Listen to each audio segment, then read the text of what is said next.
Paz do Senhor, povo de Deus, tudo bem com vocês? Eu espero que sim. Meu nome é Daniel Barroso e sejam muito bem-vindos a esse canal. Se você não é inscrito, já aproveita, já se inscreve, ativa as notificações, curte, comenta, compartilha. Nos ajude a dar cada vez mais relevância para esse canal, fazendo assim com que mais pessoas sejam alcançadas pela mensagem do reino. Tava fazendo os vídeos, né, para postar na quinta-feira. Só o básico seria sempre na quinta-feira. Porém, infelizmente, eu não tô conseguindo postar nas quintas-feiras. Geralmente na sexta dá certo, mas nas quintas-feiras não. Então, o Só o Básico, a partir de agora, passa a ser postado toda sexta-feira, certo? Até mesmo porque eu tenho mais tempo, tanto para gravar quanto para editar, beleza? Como vocês viram no título do vídeo, hoje nós vamos abordar um tema bastante... Que foi, sim? Gente, olha só. Olha, papai! Que foi, cara? Cheio de pelo aqui. Como vocês viram no título do vídeo, o tema de hoje é bastante delicado, que é pecado. O que é pecado, como surgiu e quais implicações teve na vida do ser humano. Vamos juntos à luz da Sagrada Escritura saber o que ela fala desse tema delicado, mas muito importante. Mas lembrando que é só o básico. É só o básico. Eu fui pesquisar no dicionário qual era o significado que tinha lá a respeito de pecado. E o que eu encontrei foi que pecado é toda violação a qualquer preceito religioso.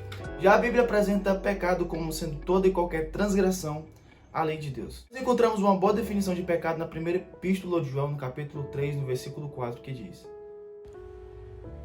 todo aquele que pratica o pecado transgride a lei. De fato, o pecado é a transgressão da lei.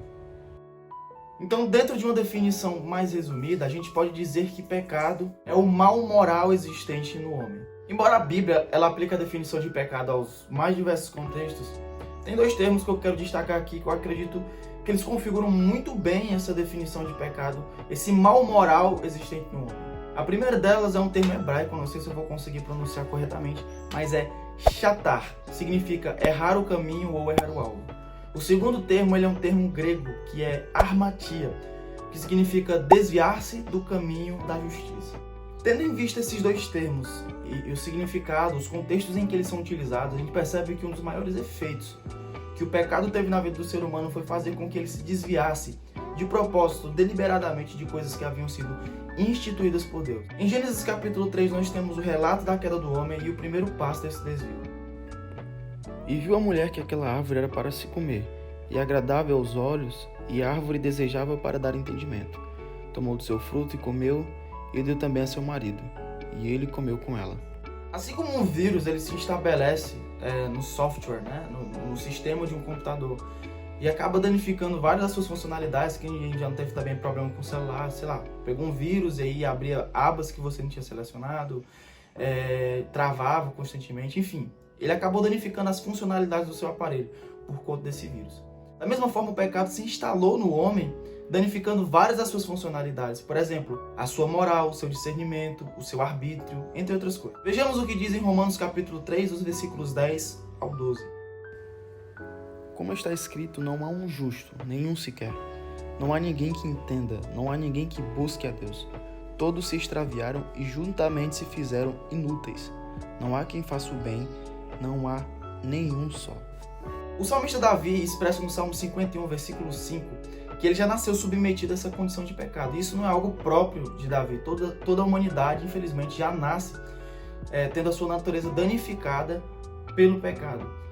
E isso acaba contrariando, inclusive, filósofos muito famosos, como Jean-Jacques Rousseau, que diz o seguinte: o ser humano ele nasce essencialmente bom, porém a sociedade o corrompe. Contrariando também o pensamento de Rousseau, o também filósofo Thomas Hobbes, ele dizia que não, o homem ele nasce essencialmente mal.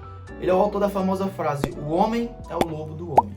A Bíblia ela não deixa tão claro como e onde aconteceu o primeiro pecado, e nem o porquê que a gente é submetido a essa condição horrível, visto que o universo ao qual vivemos ele foi criado por um Deus essencialmente bom. Porém, a Bíblia deixa muito claro as evidências de efeito que o pecado teve na humanidade, que afetou em todas as esferas do mundo. O homem, por exemplo, ele peca de diversas formas, nos seus pensamentos, nos seus desejos, nas suas ações, entre outras formas. E assim como a nossa lei civil, ela pune os seus transgressores, por exemplo, a pessoa que rouba, o certo ela é presa. Da mesma forma, existe uma lei divina que foi criada por um Deus extremamente justo, e essa lei divina ela cobra o seu preço. Vejamos o que diz em Romanos capítulo 6, versículo 23. Porque o salário do pecado é a morte, mas o dom gratuito de Deus é a vida eterna, por Cristo Jesus, nosso Senhor.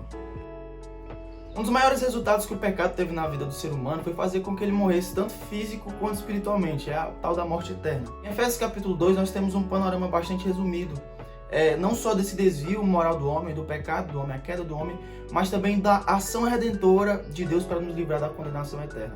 Assim, eu não vou fazer uma leitura total para não pegar muito tempo, mas se você puder fazer uma leitura mais completa posteriormente, é muito interessante, é muito bom. Resumindo, Efésios capítulo 2 diz: por conta do nosso pecado, nós estávamos mortos em nossas transgressões, nossos delitos e pecados. Ou seja, se você analisar, um defunto ele não apresenta nenhuma reação a qualquer estímulo que você fizer para ele. Por exemplo, você pode cutucar ele, empurrar, falar com ele, mas ele não vai apresentar reação nenhuma porque ele está morto. Da mesma forma, Deus falava conosco, Deus ele nos estimulava, Deus apresentava estímulos, porém nós não conseguimos corresponder a esses estímulos que Deus ele nos dava. Em outras palavras, a gente não tinha interesse nenhum em Deus, nem conhecer Ele, nem conhecer Sua vontade, a gente não tinha interesse nenhum no Senhor.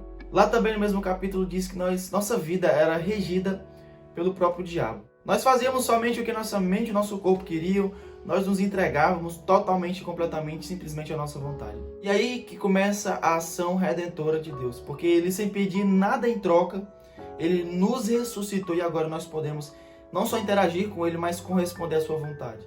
Ele gratuitamente, de graça, meu amigo, free, é free, né? Free, de maneira free, Ele nos salvou. O resultado dessa salvação foi que agora nós temos a capacidade de acertar o alvo, nós podemos fazer as boas obras, agora nós temos a capacidade de não pecar. Quando eu digo que o homem agora ele tem a capacidade de não pecar, eu não estou dizendo que ele agora é 100%, porque infelizmente ele ainda está submetido a essa mesma condição de pecado. Nós ainda estamos submetidos a essa matéria corrompida que é o nosso corpo. E, infelizmente, enquanto estivermos nesse plano, dentro desse corpo, sob essas mesmas condições, nós vamos continuar pecadores como sempre. Você pode dizer o seguinte: Daniel, mas eu sou uma pessoa boa, eu tenho um trabalho honesto, eu não falo mal da vida de ninguém, eu dou bens para outras pessoas, eu ajudo os necessitados. Eu não duvido que você consiga fazer coisas boas. O que eu duvido é que você consiga deixar de fazer coisas ruins. Pelo menos alguma vez na sua vida você deve ter mentido, você deve ter falado mal da vida de alguém, você pode ter apresentado algum pensamento ilícito. Por quê? Porque infelizmente sua natureza, apesar de dela estar sendo regenerada pelo poder do Espírito Santo, você ainda também tem essa natureza corrompida do homem que vez ou outra vai fazer com que você caia. Nós somos um exemplo bem simples mesmo, é como se a gente fosse um bêbado tentando andar em linha reta. Infelizmente, a gente não vai conseguir. E pegando ainda o gancho de Romanos capítulo 6, versículo 23, o resultado do nosso pecado, dos nossos pecados que cometemos, deveria ser a morte, porque esse é o salário do pecado. Mas Deus, de maneira gratuita, por intermédio de Jesus Cristo, Ele nos salvou. Visto que o homem ele é pecador por natureza, ele não consegue atender às demandas de Deus, ele não consegue salvar a própria vida. Mas a Bíblia diz que Jesus Cristo cumpriu a vontade de Deus, foi punido no nosso lugar e assim, por intermédio do seu sacrifício, agora nós temos reconciliação com Deus e a eterna salvação. Vejamos o que diz em Isaías capítulo 53, os versículos 4 ao 6. Verdadeiramente Ele tomou sobre si as nossas enfermidades e as nossas dores levou sobre si. E nós o reputávamos por aflito, ferido de Deus e oprimido. Mas Ele foi ferido por causa das nossas transgressões e moído por causa das nossas iniquidades. O castigo que nos traz a paz estava sobre Ele, e pelas suas pisaduras fomos sarados. Todos nós andávamos desgarrados como ovelhas. Cada um se desviava pelo seu próprio caminho, mas o Senhor fez cair sobre Ele a iniquidade de todos nós. Então é isso, povo de Deus, espero que vocês tenham gostado do vídeo, espero que esse vídeo abençoe sua vida. Lembre-se sempre que, apesar de você conseguir fazer o bem, você nunca vai conseguir deixar de fazer o mal, e também que apesar de você fazer o mal, agora o Espírito Santo lhes dá a capacidade de fazer o que é bom. Lembre-se sempre que nós estamos submetidos ao sacrifício de Jesus Cristo, e só por meio dele que nós conseguiremos a salvação. Jesus Cristo abençoe você poderosamente e até a próxima. Tchau, tchau.